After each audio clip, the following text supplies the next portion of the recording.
ವೀಕ್ಷಕರೇ, ನಮ್ಮ ಚಳ್ಳಕೆರೆ ಟಿವಿಗೆ ಸ್ವಾಗತ. ಇಂದಿನ ಪ್ರಮುಖ ಸುದ್ದಿ.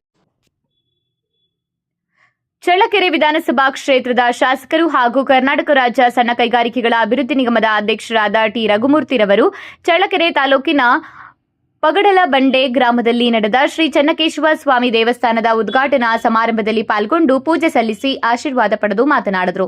ಚಳ್ಳಕೆರೆ ತಾಲೂಕಿನ ಪಗಡಲಬಂಡೆ ಗ್ರಾಮದಲ್ಲಿ ನೂತನವಾಗಿ ನಿರ್ಮಿಸಲಾದ ಶ್ರೀ ಚೆನ್ನಕೇಶವ ಸ್ವಾಮಿ ದೇವಸ್ಥಾನದ ನೂತನ ವಿಮಾನ ಗೋಪುರ ಉದ್ಘಾಟನಾ ಸಮಾರಂಭದಲ್ಲಿ ಪಾಲ್ಗೊಂಡು ದೇವರಿಗೆ ವಿಶೇಷ ಪೂಜೆ ಸಲ್ಲಿಸಿ ಆಶೀರ್ವಾದ ಪಡೆದು ಮಾತನಾಡಿದರು. ಈ ಸಂದರ್ಭದಲ್ಲಿ ಬ್ಲಾಕ್ ಕಾಂಗ್ರೆಸ್ ಅಧ್ಯಕ್ಷರಾದ ವೀರಭದ್ರಯ್ಯ, ಶಶಿಧರ, ಮುಖಂಡರಾದ ಚೆನ್ನಕೇಶವ, ಕಲ್ಲೇಶಪ್ಪ, ಜನಾರ್ದನ, ಮಂಜುನಾಥ್, ಬಸವರಾಜ್, ಶಿವಶಂಕರ ಮೂರ್ತಿ, ಮಂಜುನಾಥ್, ತಿಪ್ಪೇಸ್ವಾಮಿ, ಮುಖಂಡರು, ಕಾರ್ಯಕರ್ತರು ಹಾಗೂ ಸಾರ್ವಜನಿಕರು ಉಪಸ್ಥಿತರಿದ್ದರು. ಎಲ್ಲ ಮುಖಂಡರು ನನ್ನ ಜೊತೆ ಬಂದಿರತಕ್ಕಂಥ ಬ್ಲಾಕ್ ಕಾಂಗ್ರೆಸ್ ಅಧ್ಯಕ್ಷರು, ಇಲ್ಲಿ ಬಡಗುಬಂಡೆ ಪಂಚಾಯಿತಿಯ ಎಲ್ಲ ಮುಖಂಡರು ಇಲ್ಲಿದ್ದಾರೆ. ಅವರೆಲ್ಲರ ಒಂದು ಜೊತೆಗೆ ಬಂದು ಇವತ್ತು ಚೆನ್ನಕೇಶವ ಸ್ವಾಮಿ ದರ್ಶನ ಪಡೆದು ಆ ಕಳಸವನ್ನು ದರ್ಶನ ಪಡೆದು ಈ ಸಂದರ್ಭದಲ್ಲಿ ನಿಮ್ಮ ಜೊತೆ ಇದ್ದೀನಿ. ಈಗ ಮಾತನಾಡಿದಂಥ ಹೇಳಿದಂತೆ ನಮ್ಮ ಚೆನ್ನಕೇಶ್ವರು ಸೇರಿ ಇನ್ನೊಬ್ಬ ಚೆನ್ನಕೇಶ್ವರು ನಮ್ಮೆಲ್ಲ ಬೇರೆ ಇಲ್ಲಿ ಬರೀ ಆ ಜಾತಿ ಸೀಮಿತವರಲ್ಲ, ಎಲ್ಲ ನಮ್ಮ ಮುಖಂಡರಲ್ಲಿ ನಿಂತಿರ್ತಕ್ಕಂಥ ಎಲ್ಲ ಮುಖಂಡರು, ನಮ್ಮ ಜನಾರ್ದನ್ ಇರ್ಬೋದು, ಮಂಜಣ್ಣ ಇರ್ಬೋದು, ನಮ್ಮ ಮಾಜಿ ಅಧ್ಯಕ್ಷರು ಕಲ್ಲೇಶ್ವರು, ಎಲ್ಲ ಪದಮಂಡಿ ಎಲ್ಲರೂ ಕೂಡ ಯಾವತ್ತೂ ಕೂಡ ದೇವರು ಜಾತಿಗೆ ಸೀಮಿತ ಆಗಿರಲ್ಲ. ಆದರೆ ನಾವು ಸೀಮಿತ ಮಾಡ್ಕೊಂಡಿರ್ತೀವಿ. ಆದ್ರೂ ಕೂಡ ಅವರ ಒಂದು ಮನೋಭಿಲಾಷೆ, ಜಾತಿ, ಧರ್ಮ ಯಾವಾಗಲೂ ಇಟ್ಟಿದೆ. ಅದಕ್ಕೆ ತಕ್ಕಂತೆ ನಾವು ಪೂರ್ವಿಕರಿಂದ ನಾವು ಮಾಡ್ಕೊಂಡಿದ್ದಲ್ಲ, ನಮ್ಮ ಪೂರ್ವಿಕರು ಮಾಡೋಗಿದ್ದಾರೆ. ಅದನ್ನು ನಾವು ಮುಂದುವರ್ಸ್ಕೊಂಡು ಹೋಗ್ತಾ ಇದ್ದೀವಿ.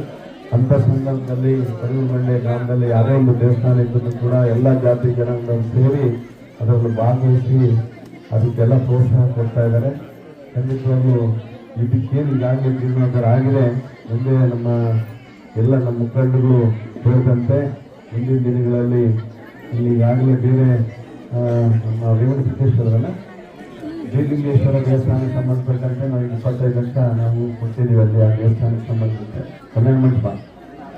ಇದಕ್ಕೂ ಏನು ಇದಕ್ಕೆ ಬೇಕಾದಂತೆ ಊಟದಾರ ಮಾಡಲಿಕ್ಕೆ ಒಂದು ದಿನಗಳಲ್ಲಿ ಅದಕ್ಕೆ ಖಂಡಿತವಾಗೂ ನಾನು ಕೊಡ್ತೀನಿ ಅಂತ ಹೇಳ್ತಾ, ನಿಮ್ಮೆಲ್ಲರಿಗೂ ಆ ಚೆನ್ನಕೇಶವ ಸ್ವಾಮಿ ಎಲ್ಲ ಮೊದಲನೇದಾಗಿ ಆ ಮನೆ ದೇವರಂತ ಕೂತಿರುವಂಥ ಭಕ್ತಾದಿಗಳಿಗೆ ಅವರ ಆಶಯಗಳಿಗೆ, ಅವರ ಅವಶ್ಯಕತೆಗಳಿಗೆ ಅವರೇನೆಲ್ಲ ಪ್ರಾರ್ಥನೆ ಮಾಡಿದರೆ ಆ ಪ್ರಾರ್ಥನೆ ಆ ಚೆನ್ನಕೇಶವ ಸ್ವಾಮಿ ನೆರವೇರಿಸಲಿ ಅಂತ ಹೇಳ್ತಾ, ಮತ್ತು ಎಲ್ಲ ಚೆನ್ನಕೇಶವ ಸ್ವಾಮಿ ಯಾವತ್ತೂ ಕೂಡ ಗ್ರಾಮ ಸೇರಿ ಎಲ್ಲ ಅವರು ದೇವರು ಯಾವಾಗಲೂ ಎಲ್ಲ ಕಡೆ ಇರ್ತಾರೆ.